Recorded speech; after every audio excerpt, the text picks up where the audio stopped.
Inmaculada, hayáis pensado en este ciclo y me hayáis invitado a participar en el ciclo, obviamente. Yo estudio la prehistoria, estudio esas sociedades en las que no podemos utilizar texto porque no hay escritura para conocer cómo son las sociedades del pasado. Y a mí eso me encanta, es decir, yo soy una gran lectora, me gusta mucho leer, pero cuando me decidí por esos distintos sobres que tienes, pues si te vas, yo hice geografía e historia, si te vas a historia del arte, si te vas a antigüedad, moderna, contemporánea, a mí me atrajo mucho esa capacidad que tenemos de hablar a las personas a través de los restos materiales, de los objetos, de los cuerpos y de los lugares en los que las encuentran, ¿no? Me parece una labor casi detectivesca que me llama mucho la atención. Y por eso hice arqueología y por eso dentro de las arqueologías, de los distintos periodos que puedes estudiar en arqueología, decidí hacer prehistoria. Y yo tengo que decir que yo hice una carrera y prácticamente terminé una tesis doctoral en la que no me pregunté por las mujeres. O sea, yo hice una carrera en la que no me hablaron de mujeres y no me extrañó. O sea, te hablaban de la católica, así, las 4 de siempre, pero a mí no me sorprendió que no me hablaran, no me extrañó, no me llamó la atención. Yo, vamos, bien. Pero fue terminando la tesis que yo hice una tesis sobre los instrumentos de piedra que utilizamos en la prehistoria. Y fue terminando la tesis cuando dije, me he mirado 50.000, no es un número al azar, son 50.000 piezas, y no he visto a la gente. Pero es que no haya visto a la gente, es que no he visto mujeres. Y dije, ¿cómo me ha pasado esto a mí, no? Y yo que soy una persona que creo que tengo un cierto espíritu crítico sobre la realidad y que soy una persona que defiende la igualdad y los derechos y tal, ¿cómo es que he hecho una carrera y esto no me ha saltado? ¿Cómo es que he hecho casi prácticamente, porque esto me di cuenta cuando yo ya estaba reflexionando sobre cómo terminar la tesis, no me había dado, ¿cómo es que yo que me interesa la sociedad y me interesa la gente, no he visto a mujeres? Entonces ahí empezó a picarme la curiosidad, ¿no? Y pregunté pues, a una de nuestras compañeras también, que es Camila Martínez, catedrática emérita de Historia Antigua, magnífica. Me fui a acercar ella, aunque ella es de Historia Antigua, y le dije, Cándida, ¿alguna bibliografía que se haya hecho de arqueología, pero de la prehistórica? Me pasó 4 referencias, ¿verdad? Que esto es finales de los 90, en España esta línea de investigación desde el punto de vista feminista pues no estaba muy desarrollada, y me leí 4 cosas y dije, escucha, yo creo que esto es lo que a mí me va a interesar a partir de ahora. De hecho, cuando yo pedí mi beca postdoctoral para irme, que estuve en la Universidad de Durham, en Reino Unido, yo cerré la tesis y dije, no vuelvo a mirar una piedra más en mi vida. Aquí ya hemos acabado. De hecho, yo excavo y no estudio la producción lítica, los útiles de piedra que saco, no los estudio porque yo ya estoy en otra cosa, ¿no? Yo estoy muy orgullosa de mi tesis, muy bien y tal, pero ya está, no me interesaba como proyecto investigador a largo plazo, ¿no? Entonces empecé a preguntarme, claro, ya es verdad, ¿no? Yo creo que en este punto sí que estamos como muy de acuerdo, ¿no? Las mujeres no estamos en la historia, las mujeres no estamos en los libros de historia, las mujeres no estamos en los museos, o estamos muy mal representadas en los museos. Las mujeres, bueno, empezamos a estar un poquito más representadas en todo lo que tiene que ver, sobre todo en toda la historia, pero especialmente en la prehistoria, en revistas de divulgación científica, pero muy poco también, ¿no? Yo creo que esto es un punto que creo que ya no hay que decirlo, es así, no estamos, y lo hemos estado durante mucho tiempo. Entonces a mí, claro, yo decía, ¿y por qué no estamos? O sea, esto, porque está claro que en la prehistoria había mujeres. Yo creo que esto es obvio, ¿no? No hay que explicarlo, en la prehistoria había mujeres. ¿Por qué no estamos en los libros? ¿Por qué no estamos en los museos? Y entonces me tuve que poner a reflexionar, y eso es lo que les voy a contar ahora, en cómo el discurso histórico que se hace desde la arqueología cómo he trabajado con las mujeres, ¿no? Porque ha sido una cosa muy elaborada, no ha sido al azar, ha sido una cosa como bastante elaborada. Y todo viene de cuando la arqueología se configura como disciplina científica, ¿vale?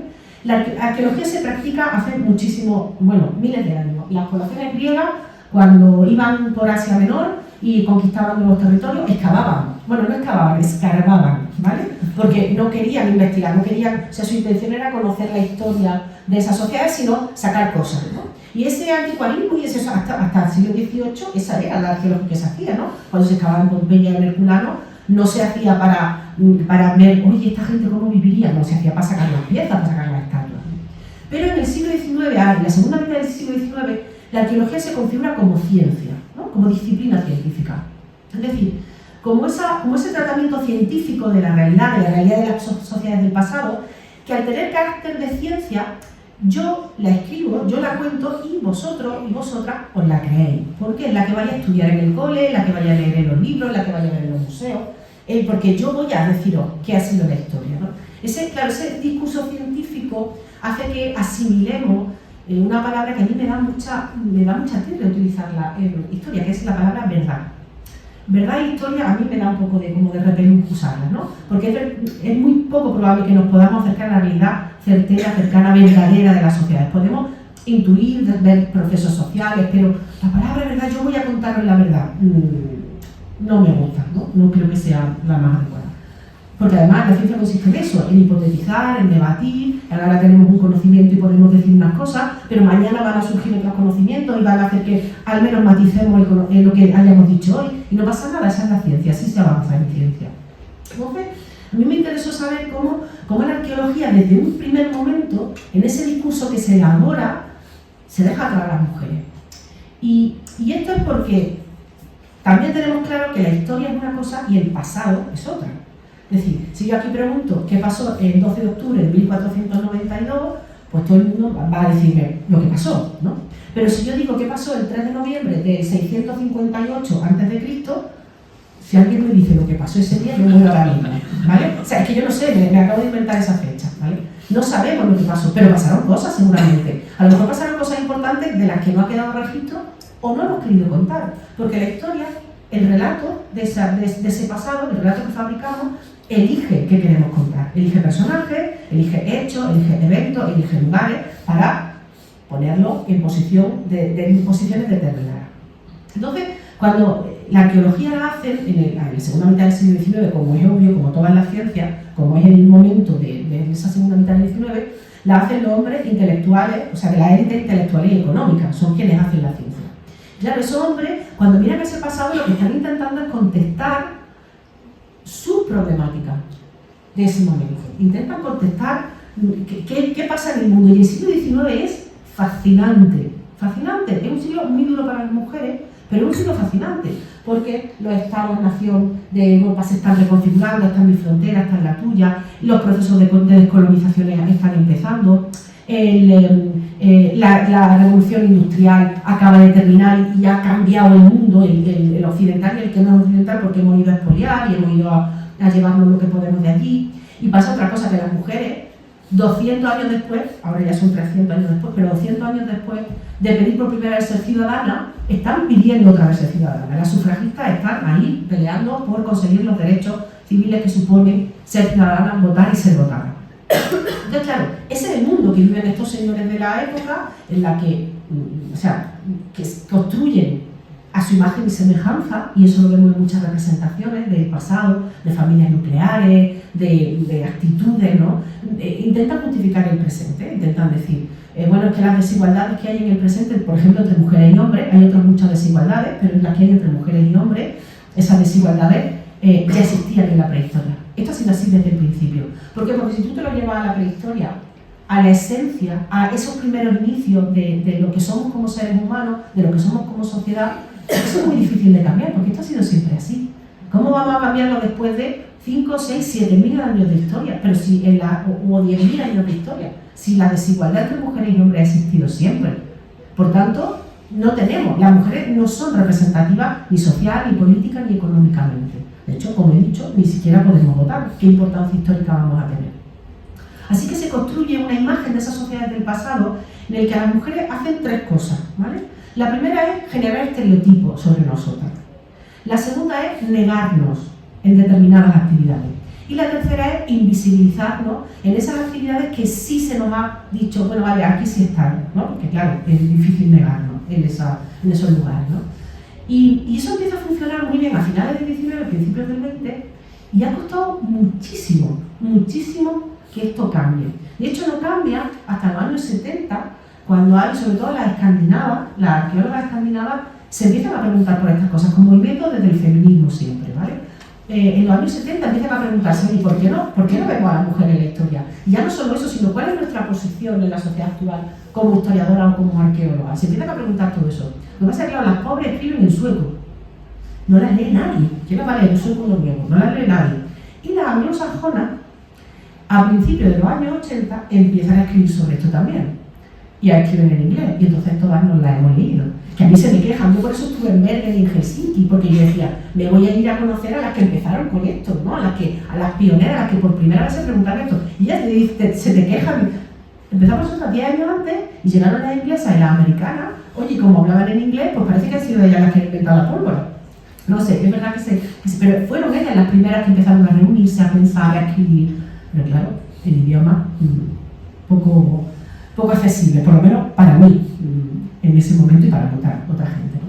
Entonces, todo eso en España además, pues tenéis que tener en cuenta que tiene que terminar la dictadura, tiene que entrar un nuevo aire de renovación disciplinar en todas las disciplinas, y las arqueólogas que empiezan, sobre todo desde universidades catalanas y madrileñas, lo hacen también desde el activismo, ¿vale? Lo hacen desde el activismo, de decir, yo soy activista feminista, pero yo tengo una disciplina en la que a lo mejor le puedo preguntar cosas, ¿no?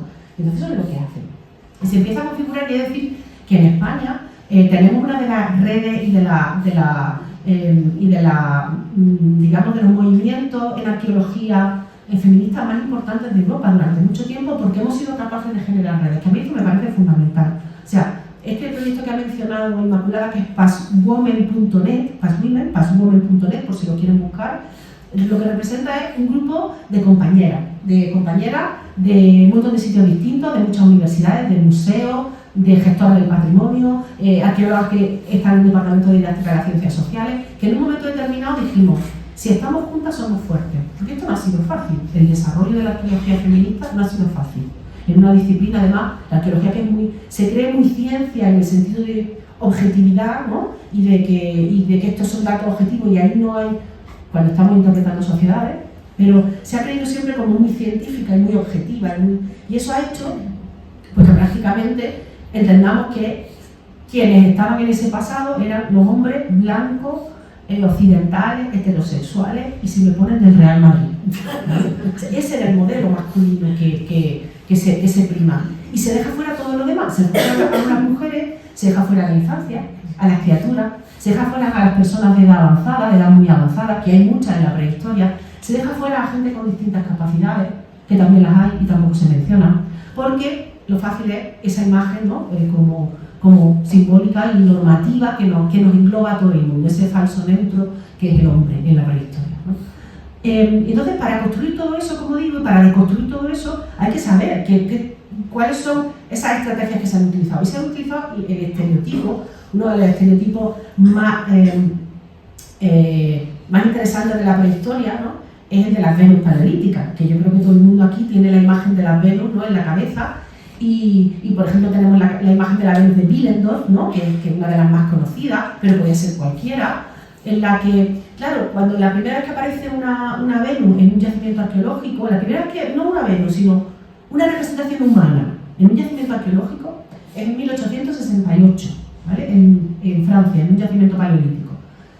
Y es una figura de adolescente, es una chica, ¿vale? Es una chica delgada, sin curvas, o sea, esa es la primera figura humana. Yo entiendo que si hubieran buscado en el Google, hubieran buscado mujer desnuda antigüedad, pues lo que hubiera sido Praxíteles, ¿no? La Venus de Praxíteles.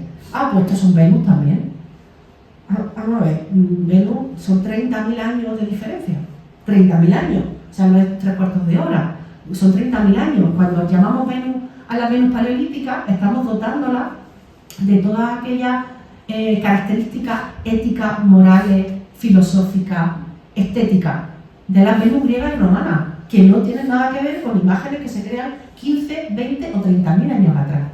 Y lo que hacemos es generar ese estereotipo. No todos los cuerpos de las mujeres en la prehistoria tienen que ver con eso. Y es mentira, porque es que tampoco es así. Porque tú te pones a analizar los cuerpos femeninos en el paleolítico, eso que llamamos Venus paleolítica, y resulta que hay adolescentes, pero hay señoras de edad muy avanzada, porque lo vemos en sus cuerpos, y hay mujeres que están embarazadas, pero hay mujeres que no lo están, hay mujeres que tienen los rasgos sexuales muy marcados, pero otras no lo están. O sea, lo que está representando es una feminidad, no está representando solo reproducción o sexualidad, ¿no? Pero lo que hacemos es que, bueno, nuestro papel de madres, ¿no? Es ese, ¿no? Nuestro papel como mujeres es bien dentro de lo que denominamos el objeto sexual o el cuerpo destinado a la sexualidad, o bien la maternidad. Esas son las alternativas que se nos... Y lo vemos repetido en exposiciones, y lo hemos repetido, ¿no? Porque las mujeres solo se ven en esos lugares. Que son modelos también que luego se repiten mucho en otros momentos de la historia del arte, ¿no? Son los modelos de la madre o del objeto sexual, ¿no? Así que lo que hacemos es estereotiparlas. Tenemos imágenes de madre amantísima en la prehistoria, en las representaciones que hacemos desde el presente, no en la de la prehistoria, sino en las representaciones que hacemos desde el presente, ¿no? Y las repetimos hasta la saciedad. Y claro, es verdad que tú en ningún artículo científico que hoy leas va a aparecer la palabra Venus. Esto se desterró hace mucho tiempo. Pero si mañana apareciera una figura en cualquier yacimiento arqueológico, no es que para la menor duda de que aparecería la palabra Venus en el periódico, porque es que lo estamos viendo con las que se han descubierto en 2019, o en 2020, o en 2021 y sigue apareciendo la palabra Venus, ¿no? De hecho hay un caso muy curioso que seguro conocen, que es el de Laura Giandi, que es una artista italiana, que es una artista contemporánea, que cuenta en Facebook el proceso de creación de una de sus últimas obras. Y se fija para hacer esa obra en la Venus de Willendorf y sube una imagen de la Venus de Willendorf a Facebook. Y Facebook la censura por pornográfica. Claro, es que el cuerpo de las mujeres, ojo, cuidado, ¿no? Es que son malos. Pero fijaros, claro, la Venus de Willendorf es una estatuita así de 10 centímetros, maravillosa, que es verdad que tiene los senos muy marcados y tiene la vulva muy marcada. Pero no solo tiene eso, tiene un gorro.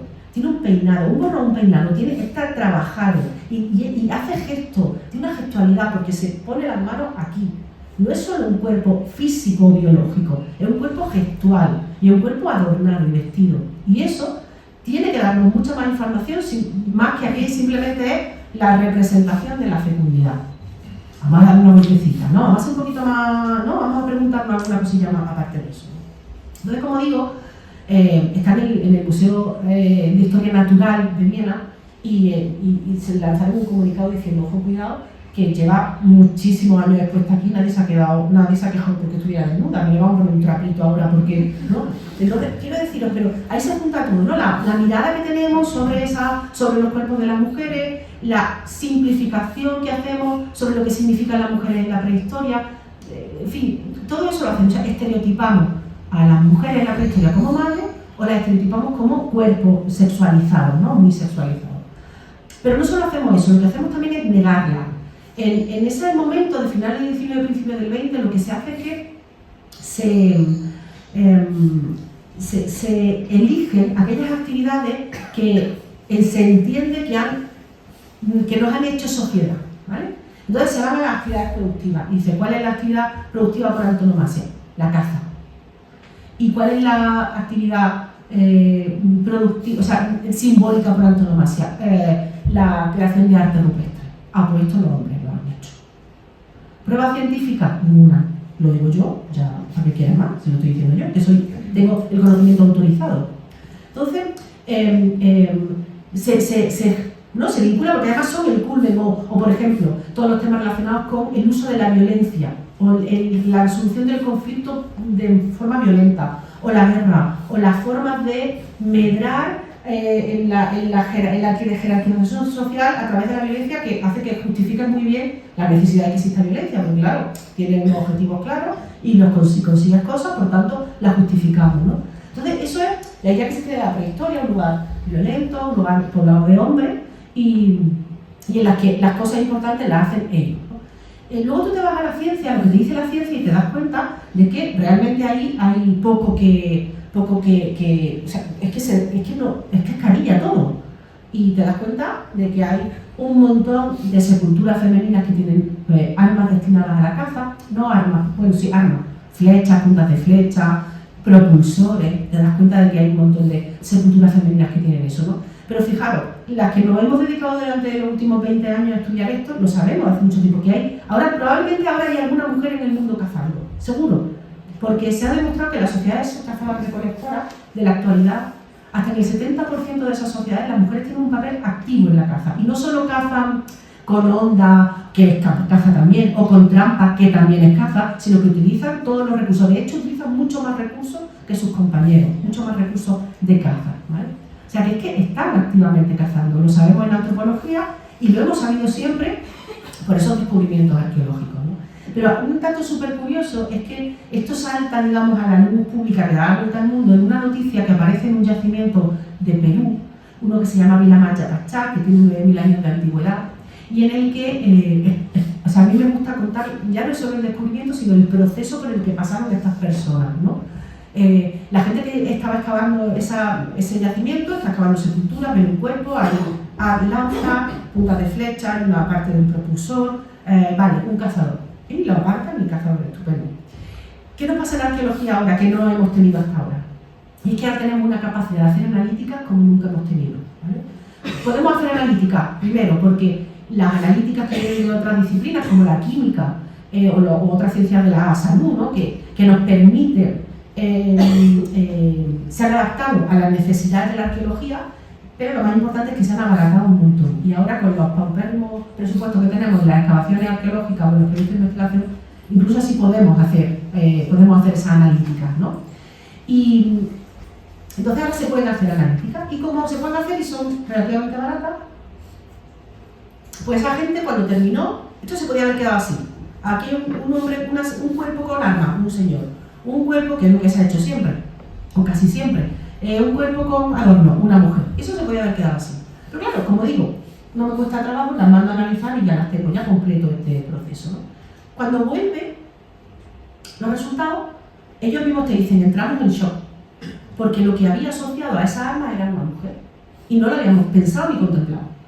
Entonces, como siempre, y lo repetiré hasta la extenuación, en ciencia las analíticas son muy importantes, pero más importantes todavía son las preguntas que hacemos, porque si no hacemos preguntas distintas no vamos a obtener otros resultados distintos. Entonces, podrían haber hecho tres cosas. Una de ellas es decir, se han equivocado. Esto no es una mujer, esto es un hombre. Lo que pasa es que se han equivocado a la hora de analizar, no habrás tomado bien la muestra. Mira, déjalo, vamos a hacer el paper, vamos a hacer el artículo científico y esto ya lo mandaremos a reanalizar por si acaso, total, que la mujer se quede fuera. Eso ha pasado. Nos ha pasado con la dama de Baza, por ejemplo, ¿vale? Durante más de 30 años. Podrían haber dicho, mira tú que hemos tenido la mala suerte que nos ha tocado la rana del pueblo. La que caza la tenemos nosotros aquí. Mira, déjalo porque ahí no le podemos dar una explicación racional, déjala aparte. No. ¿Qué hicieron? Hicieron una cosa que no se había hecho nunca antes. Y es preguntarse, ¿habrá más? Entonces se pusieron a analizar todas las sepulturas con armas de ese periodo en ese territorio. Y los resultados fueron que el 30% de las sepulturas con armas eran de mujeres. Por tanto, no eran las que más cazaban, no eran las únicas que cazaban, pero cazaban. O sea, hasta un 30% es un número significativo estadísticamente incluso, ¿no? O sea que, fijaros, ¿no? Y bueno, esto parece que las mujeres también cazaban, bueno, vale, sí que, vale, que es importante que cazamos, pero que no nos sitúe en un plano superior, ¿vale? Porque para mí la caza no es que te sitúe, ejercer la caza no te sitúa en un plano superior, y mira que bien que he demostrado que las mujeres cazamos, entonces ya podemos estar al mismo nivel, ¿no? Ya estamos aquí, ya somos del club. No, perdonadme, las mujeres cazamos, es un hecho, punto, ya está. Es una actividad social, económica, ¿no? Porque para mí lo importante, y lo que a mí me gusta reivindicar, y me queda todavía un poquito, lo que a mí me gusta reivindicar es que las mujeres, esa parte de la negación, que podríamos hablar del terrorismo también, pero bueno, no voy a entrar para no ocupar mucho más espacio, pero a mí lo que me importa sobre todo, y en lo que yo pongo el acento, es en la invisibilización. Porque claro, no se nos puede negar a las mujeres en la prehistoria, no se puede decir, no, vosotros no estabais allí, ¿cómo que no estabais? Pero sí se puede decir, sí, estabais allí, pero hacíais cosas que no eran importantes, que no valían para nada. Y es lo que se ha hecho históricamente. O sea, se ha situado el plano de lo doméstico, ¿vale? De la cotidianidad, del mantenimiento de las sociedades, en un plano del no saber, de la no tecnología, del no aprendizaje y de hecho de la no valoración de esas actividades. Y seguimos haciéndolo así.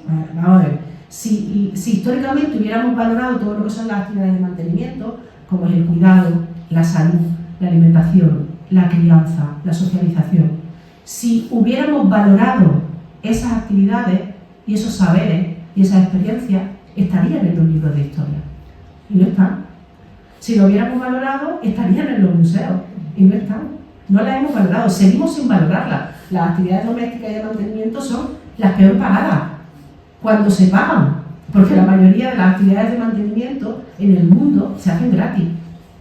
Las hacéis vosotras y en muchos casos vosotros también, en vuestras casas. Dice María Ángeles Durán, la Premio Nacional de Sociología, maravillosa, honoris causa por esta universidad, propuesta por el instituto, que en el mundo hay 2.000 millones de talleres que trabajan 24 horas al día, 7 días a la semana.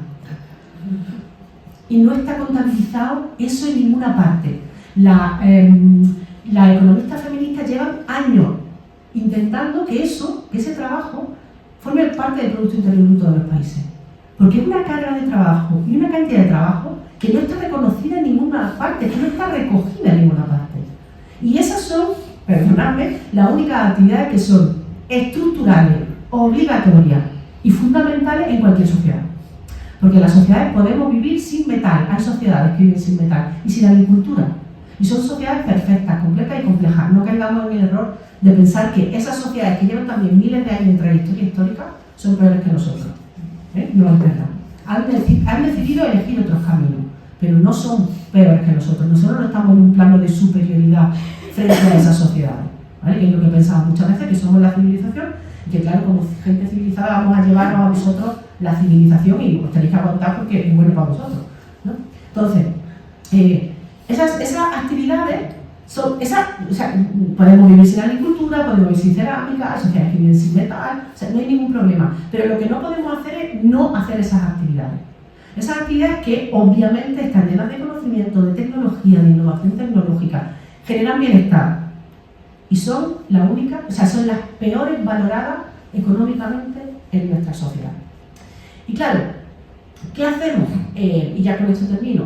Lo asociamos, las mujeres se nos asocia a lo natural, ¿no? Lo natural para nosotras es hacer estas actividades porque no necesitan explicación prácticamente, no son importantes socialmente, no son importantes económicamente, no necesitan estar en el libro de historia. No, se nos asocia a lo natural y se pierde toda la cantidad de conocimiento, como he dicho, de innovación tecnológica, y se borra de la historia. Os voy a poner un último ejemplo que es el del parto, ¿vale? Si hay algo que podemos considerar como no, es que esto es estrictamente biológico, ¿no? El parto es estrictamente biológico. ¿Seguro? ¿Todas las mujeres en el mundo paren de la misma manera? O sea, quiero decir, sí paren de la misma manera, pero en sitios distintos, de manera distinta, acompañadas por gente distinta, en lugares distintos, ¿verdad? Acompañadas en hospitales, en el campo, en las casas, Por tanto, perdonadme, pero estrictamente biológico no es. Ahí hay mucha información social sobre la religión, sobre la política, sobre la economía, sobre las condiciones higiénico-sanitarias. Hay mucha información de la sociedad y de cómo las mujeres paren en un momento determinado. Bueno, pues lo hemos invisibilizado tanto, que cuando nos hemos encontrado partos fallidos en la prehistoria, no hemos sido capaces de verlo, porque no se nos ha pasado por la cabeza que pudieran estar pasando. Entonces ven unos huesecillos. Yo ahora, como he dicho, nosotros excavamos megalitismo, excavamos sepulturas con mucha gente. Yo no me he vuelto a meter, quiero decir que yo no estudio esos huesos, yo no sé de huesos, pero tengo gente que sabe mucho de huesos y son esa gente la que lo estudia. Pero yo en mi tiempo, cuando he excavado sepulturas, oye, pues lo mismo, ven unos huesecillos ahí y dices, pues son animalillos, los conejillos que se han metido después, o mira, o no. Y me dicen mis compañeras de antropología, las bolsas de fauna donde metemos los animales, los restos de fauna de las excavaciones arqueológicas, están llenas de neonatos y de fetos a término. Porque como no hemos pensado que nos podía aparecer, ni siquiera lo hemos visto. Y a mí eso me parece que, con esto termino, lo que quiero decir es que el sesgo con el que nos aproximamos a la investigación repercute directamente en lo que somos capaces de ver y lo que no. Así que yo creo que, como bien ha dicho Inmaculada al principio, yo creo que el movimiento, la teoría, el movimiento feminista que ha revolucionado realmente el siglo XX, ha sido el gran movimiento transformador del siglo XX, pues también tenemos que dejar que transforme, ¿no?, nuestra práctica científica, no solo como objeto de estudio, sino también como sujeto, como agente de investigación. Así que nada, pues muchas gracias.